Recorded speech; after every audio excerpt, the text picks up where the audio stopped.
First, with breaking news. Welcome back, and now let's look at a conversation we wanted to have earlier than this, but we're happy we can have it now. We're talking about the crisis in the University of Lagos, the leadership crisis, that is, having been resolved by the special visitation panel of the president, looking into the whole matter, and what is the word now? Recommending, which clearly has been accepted, the reinstatement of the Vice Chancellor of the University of Lagos. Okay. However, this morning, there are reports that that status is still where it is, but then we're hearing some disturbing things coming from the chairman of that special visitation panel, Professor Tukur, to the, effect that he had misgivings. But let me introduce my guest first of all, Dr. Dele Ashuru, chairman of ASUU, University of Lagos. Thank you very much for coming on, for finding the time. Thank you very much for this invitation. Indeed. It's my pleasure. Indeed. So, Professor Ogundipe is reinstated as the VC. First of all, what's ASUU's reaction to that? Well, our reaction is that we're very happy about the reinstatement. And why are we so happy? Yeah. We're happy because that reinstatement is a confirmation of the fact that we can still maintain the rule of law, guarantee justice for people, and also ascertain the autonomy of the Nigerian university system. Okay. What that reinstatement clearly demonstrates is that an individual cannot decide to behave in any way he chooses. He has to conform to the rule of law. Our argument has been that the processes leading to the purported removal of the Vice Chancellor didn't follow any law stipulated in that of our university or any other relevant one to the university system. So that reinstatement clearly is a vindication of our position and is also a victory for the Nigerian university system. So, irrespective of whatever the issue was, all the processes must be scrupulously adhered to. That's what the law says. Without making a call yourself, one way or the other. Exactly. Exactly. And that's what this reinstatement has reaffirmed. Yeah, I'm trying to wrap my head around this because the news this morning in one of the papers, the Punch, I'm quoting the Punch, maybe viewers have also read it. In fact, I think their caption is Visitation Panel Chair Faults Reinstatement of VC. That is Professor Ogundipe. Now, I don't know if you've seen the article. You can't take individuals like this seriously. How can the chairman of a panel presided over a process, submitted the report in person, not by proxy, had all this misgiving, and a professor, an administrator of repute, so we were made to believe, will then finish an assignment and then say to the public he has misgivings? I think that something is wrong. The report, I just cited, quotes him as saying he was stabbed in the back, that the recommendation for the reinstatement of Professor Ogundipe was as it related to the manner of his removal and purported removal and the purported appointment of somebody else in his place. Say that was the extent of the go back again, but not. He is emphasizing that the professor was cleared of any wrongdoing. Nobody has said that. If you read the white Because paper, I don't quite understand when he says he felt stabbed in the back. I mean, nobody can, Professor Saad, with all due respect, is the one who should be answering this question, not me. Now, if you read government's white paper, it was clear. The terms of reference for that visitation panel was also clear. Okay. One, examine circumstances leading to the purported removal, vis-a-vis the allegations of financial recklessness, etc., and all that. To determine whether it was properly removed, determine whether the acting vice chancellor Was properly unilaterally appointed. imposed Okay. was properly done, and give other recommendations as you may deem fit. Now, for TOR1, the government white paper says, in accordance to what Saad is twisting in this very mischievous manner, nobody has said that's the end of those allegations. Okay. They remain what they are, allegations. And the reason why we got to this point is because those allegations were not investigated in accordance with the law. The white paper says that a regular visitation is coming to the University of Lagos. Let them take all those matters to another visitation panel who will be empowered to now have the time, the expertise, the requisite experience to investigate those allegations. Okay. And then whoever is found wanting, maybe not the vice chancellor, maybe he would only take responsibility for making some approvals. Maybe is the one who embezzled all the money. They remain maybe or maybe not, maybe or maybe not. So let a properly constituted, experienced, visitation panel look at that question. Those questions. And then we come to the second terms of reference. Was he properly removed? Saad said no. The committee said no. So if he was improperly removed, the wise thing, or wisest, is to return to status quo ante. And it's been reinstated. Was the purportedly appointed unilateral Babalaki acting vice chancellor properly appointed? No. Put him where he belongs. Okay, I hear you. And then council, the last point. Yes. Council had been meddlesome, dictatorial, tyrannical, quite divisive. Dissolve the council. So in our view, government had done what it ought to do. What was expected of it? What was expected of government. Okay. And that's why we have to continue to thank the visitor to our university for resisting pressures from all quarters to mortgage the interest of the Nigerian university system. Okay, let's have a package now. We have a package we put together, it's been podcast earlier. Let's have that to put all of this into context. 3 months after he was controversially suspended as Vice-Chancellor by the now-sacked Governing Council, led by Dr. Wale Babalakin, Professor Oluwatoyin Ogundipe is back in the saddle. His return to the helm of affairs at one of the nation's premier institutions of higher learning is the outcome of investigations by the federal government. He was exonerated.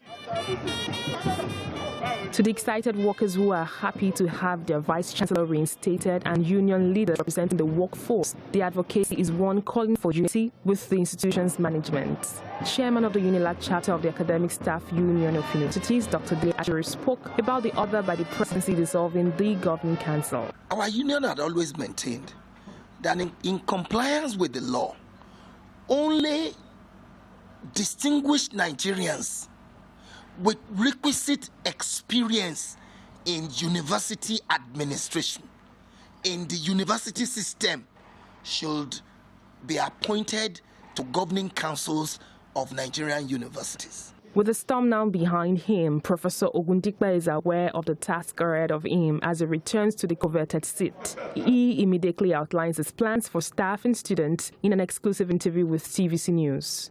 seeing our students back to campus so that we can conclude the session. And also in the area of innovation, especially for our students, they are doing a lot of things now that we are getting the vibes from them. We are going to make sure we harvest everything to make it to be more visible at the national and international level. And also, I want to assure the alumni that they will be proud of this brand in the next 1 year. The celebration at the University of Lagos by student, academic staff and non-academic staff reaffirms that they are in support of the action by President Muhammadu Buhari towards the reinstatement of Professor Oluwatoyin Ogundipe as the Vice Chancellor of the University of Lagos, which many believe will bring about sustainable development in the institution. Sharon Ijason, TVC News, Lagos. Indeed. Thank you very much, Sharon. Now, Sharon used a word in that report, exoneration. That is to say that he had been exonerated. Now, we also touched on that whole matter that we're not making a call one way or the other. So to that extent, I'm sure, are on all fours with Professor Saad in regard to the fact that the whole matter about culpability has not been established. That he got the impression that that would be addressed subsequently, but fixing the whole problem of the improper purported removal. You see, Professor Saad cannot approbate and reprobate at the same time. He was the chairman of the visitation panel. He wrote the recommendations. He said he didn't want to embarrass government. He said if he had refused to append his signature, it would have sent signals of discordance that he was, anxious to avoid. I'm quoting the report that anybody else can read in, the papers. He said, I think he feels morally hard done by. That's the impression that I get from reading the report. Because he used the term having been stabbed in the back. Because I think it's because of the concept that the distinguished professor has been exonerated. What assignment was he given? The assignment was clear. Has he delivered on that assignment? To me, it's yes. Okay. And government had accepted the recommendation. Whatever Professor Saad is saying now is medicine after death. Okay. Lighton is on the line. Good morning, sir. Yes, good morning. Yori, thank you for calling in. Yes. I'm sorry, your name just flew away from my brain. Okay. Can I, please, I want to sincerely, no, sorry, that is not my name. My name is Kola Olaitan without a Y. Oh, Kola Olaitan. So sorry about that. Yes, exactly. I hope the person who wrote this is a Yoruba person. Sorry, I want to thank Dr. Ashuru. You see yourselves. For his comment. Yeah. On this issue. Sorry, are you hearing me? Yes, please continue. Thank you. Okay, fantastic. Please, I want to thank Dr. Ashuru for articulating the issues at stake and the decisions taken by government. I think UNILAG is too big, or I'm sorry, yes, I think that's the right word for it. For the kind of a thing that is happening there. It's not a private property. And the way things have gone is quite a shame. It's an indication of the rust in our society, and I hope it will never, ever happen again. Just like he said, I don't think the decision taken is exonerated the VC per se. What people are saying is the fact that, what has been done did not follow proper procedure. And that is just it. And we shouldn't have a place like that, a citadel of learning of that magnitude, going through that kind of a process. Like I said, I hope it won't happen again, and I hope the government would be more circumspect in appointing people into the council of that institution. Thank you. Thank you very much for calling in. And it goes to a point. I mean, he couldn't have been hearing what we were talking about off air, and he ends up with that very point, which is something that you also feel strongly about, the kind of people that should be appointed into governing councils. Into governing councils. Well, you see, I think that the UNILAG experience would send the right signal to government. Governing councils of universities cannot remain a fallback job for political, for politicians. Just let me put it at that. Well, and you're not suggesting that that was the case. Well, that's what it appears to be. Okay. At the moment. I just wanted to sort of be sure. That's what it appears to be. Because you could have been talking in abstract terms. No. Okay. But, I mean, just look around governing councils of Nigerian universities. And what the law says, the Universities Miscellaneous Provision Amendment Act 2003, is that government should look for people with university experience, not boardroom experience. Not, a dictatorial man. Not, I have spoken. Nobody. The university is a place for logical disputation and contestation. And only people with that temperament can govern that system. That was the mistake which our now dissolved chairman of the governing council made. And we try to engage him, to let him know that, look, this is a university. What we sell in university is logical disputation for the production of knowledge. You can't then come here to say whatever you say is final. Take, for example, a council committee, the report of all the allegations that we are dealing with. The Dagari committee submitted its report. Without taking that report to council, Dr. Wale Babalaki was unilaterally issuing queries to the Vice Chancellor, Deputy Vice Chancellor, and other members of staff in the university. That is not the procedure. That's not what the law says. And our union challenged that. That, look, yes, there's a committee report. Please take that report to a plenary, a council plenary. And that happened when they took that report at plenary in council. Council agreed that that report, as was presented at that time, was unreliable.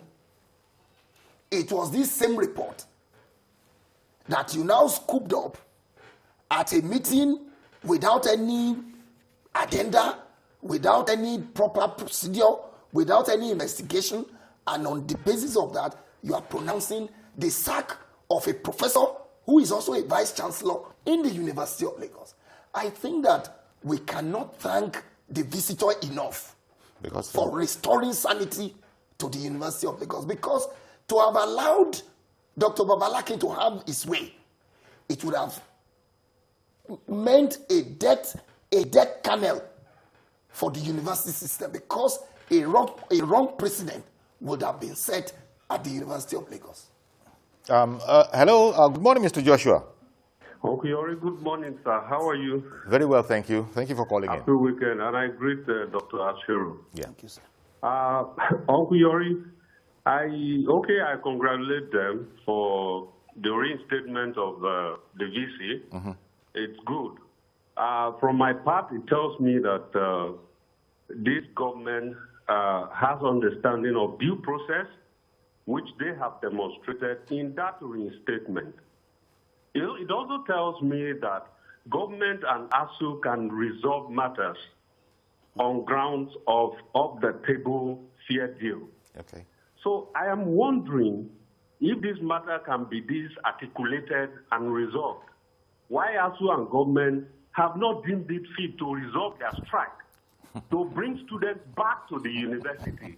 What are they talking about? Now, these ASUU, they fought so relentlessly, so so powerfully to make sure that this matter is resolved with the same government, not another government, though. And now they have gotten what they need or what they needed. Excuse me, while the students still are in their homes over 7 or 8 months, what's the issue there? Isn't that an embarrassment to them? And ASUU should not become a labor congress. It is an environment, like he said, for logical articulation of thoughts, teaching people to go out there and spread knowledge, not making them talk. Okay. Okay, Mr. Joshua, thank you very much for your comment/question all rolled into one. And Dr. Dele Ashuru is here because he's beautifully placed to respond to that. Well, I thank Joshua, Mr. Joshua for that comment and the question. To go straight to the question, you know, this UNILAG matter has to do with decisions about due process, about, you know, the university system, etc. It's very easy for government to dispense with that.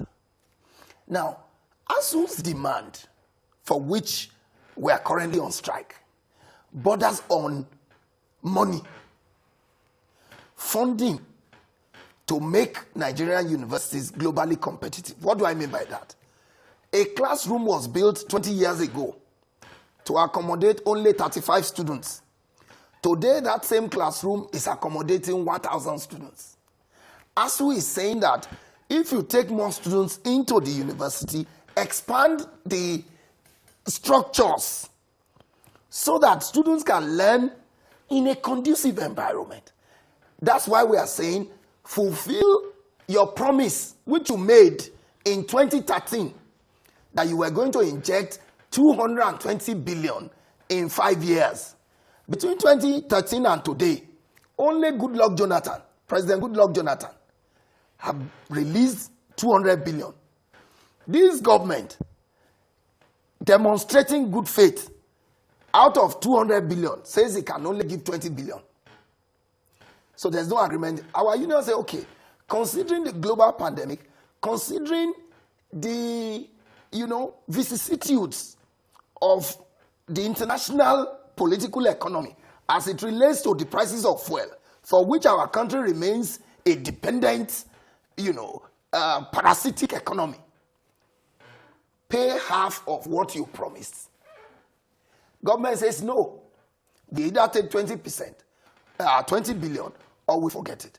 Our emoluments, which is 10%. As I speak with you, Uncle Yori, I have not been paid for 4 months because I told them that my salary was being amputated on IPPIS and it's not taking care of some other allowances that I have earned, and for that reason, I have not been paid. Some have not been paid for 8 months. Let me tell you, Uncle Yori, the highest paid professor in Nigeria earns less than 450,000 naira in a month. The highest paid. The highest, and that's a professor at bar. I have a professor on the line. Professor Ralph, good morning, sir. Good morning. How are you doing? Very well, thank you. Yeah, I'm interested in this your discussion. Okay. Please carry on. I was in Lagos, University of Lagos, one time to examine the promotion of one of their staff. Do you know that the University of Lagos could not pay my transportation and for months? Then I discovered, I knew that something was wrong in the University of Lagos.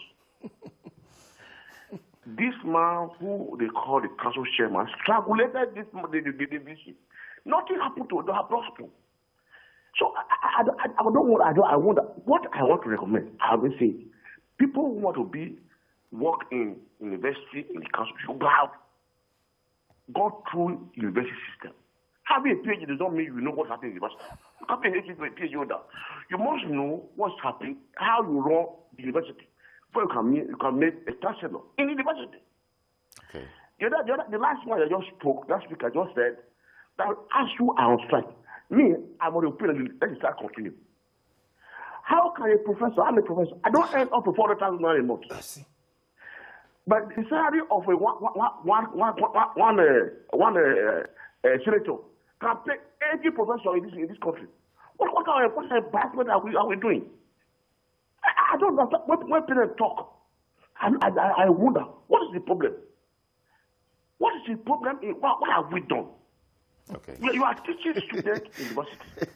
When you retire, you don't even have a home to go to. Is that a system we will continue to run? Thank you very much, Parents Professor. should know that professors are suffering. Okay. Thank you very much, Professor. Professors are suffering was the last thing I heard there. Professor at bar. What I mean by that, if you become a professor today and you take all these steps, you come to bar, cannot earn 450,000. If he's in the job for the next 20 years, he will not get a kobo rise on that amount. We are saying renegotiate our agreement so that our condition of service can improve. We teach students who go into the industry and can pay the salary 3 times the salary of our professors. We are saying that these students cannot be taught by motivated lecturers if this situation continues. We are also asking government to send visitation panels to our university to examine governance issues. People say universities are corrupt. The law says that the visitor can visit the university every 5 years. It's more than 10 years now. No visitation to federal universities. That's why people like Dr. Babalakin can think that he can do whatever he likes in the university. So these are the issues. All of this is in the form of an elaborate response to the question that Joshua posed. Actually, say, look, why can't we seem to make headway in the government ASUU, negotiations? Government says, you say you don't want IPPIS because we have convinced them that it's not working. Even members in the university system who believed government and went into IPPIS, as I speak, there are daggers drawn with the same government. Pengassin is on strike. Citizens are saying that this policy is not working. Government should stop forcing it down the throat of its citizens. Okay. We are citizens in this country. We are not subjects. And citizens constitutionally are empowered to challenge government policies and provide alternatives. That's what ASUU have done. Okay. And now you are foot dragging. Okay, well, let's take this caller. Good morning, Mr. Yakub. Yeah, Mr. Ali, thank you. Good morning, sir. Good morning. And then good morning to your guest in the studio. Dr. Ashuru. Initially, I was not planning to call because the fourth program that you are doing about the Chancellor, Vice Chancellor of the Lagos State University, the government have already done the right thing. But what I call now is that my good friend, Mr. Joshua from Irewolede, I really love his opinion anytime, any day. But this morning, Chibjori, I have a son in University of Ife, OAU. Chibjori, I can tell you, this boy has been with me for the past 8 months now. And then I have this boy. The hostel that you are staying in that university, that's about the hostel. Chibjori, the report this boy gave to me, you cannot keep your dog in that kind of a situation and then telling the dog to learn. It will not learn anything. Because I totally support the university lecturer. Ask me why. Chibjori, let me give you a typical example here. The federal government, some of us support them because we want them to do something differently. The federal government says that they wanted to pay them through IPPIS. The same university lecturer said them that this is not sustainable. And then you, as a government, you tell them, okay, go and provide another alternative for us. Let's see how it goes. And then the same lecturer went ahead and provided an alternative. And then you, government, you thrown it, you found that it is okay. Chibjori, let me tell you, there is a little corruption in that. The corruption I want to mention is this. The IPPIS of a thing, the government pay for it. And then this, the another program the lecturer bring on, they tell the government, we don't need money. Now, the question is that Somebody say, I want to give you something free. And then you want to stay with something that you wanted to be paying for. Can't you see some foul play there? Because okay, Mr. Yaku, thank you very much. Really appreciate your contribution and weighing in on the subject too. Do you have any remarks at all? Just to thank the caller, Mr. Yakub, for helping us to also put the issues in perspective. Truly, IPPIS is an IMF World Bank imposed conditionality. Initially, Nigeria got some grants, some money for its implementation. They have to justify. Now, as they continue to use IPPIS, they pay. If you enroll on IPPIS, it's 14,000. 14,000 for all the workers in Nigeria. It's a lot of money. And here's an alternative that will do what IPPIS cannot do. I was privileged to witness the demonstration of UTAS. I was proud to be a lecturer, to be a member of ASUU, because you needed to see the dynamism, the flexibility, the robustness of that system. It could take care of all categories of workers in the university system. And should you have any challenge with your salary, unlike IPPIS, you don't have to go to take an hotel in Abuja.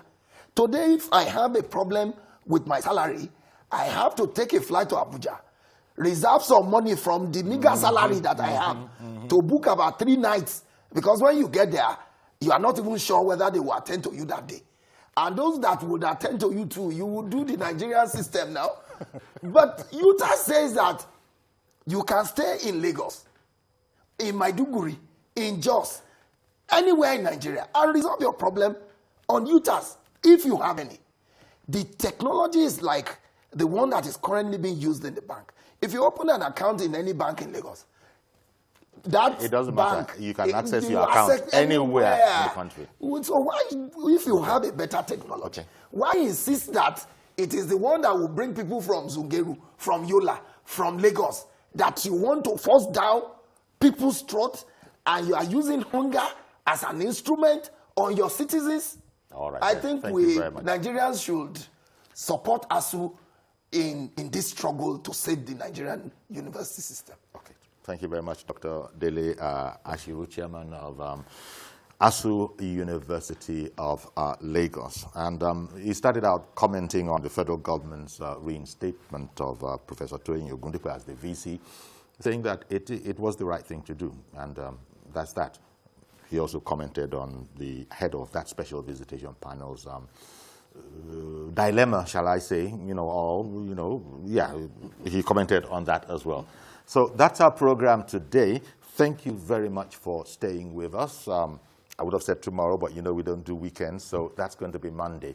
But as I always say, please remember COVID-19 hasn't gone away yet. All the experts are telling us. So please keep up the protocols, the masks, social distancing, and whatever else is necessary. Do have a great weekend. I'm Yori Folari. Bye-bye for now. At TVC News, wherever the big news story is happening, we're geared up to break it. TVC News, first with breaking news.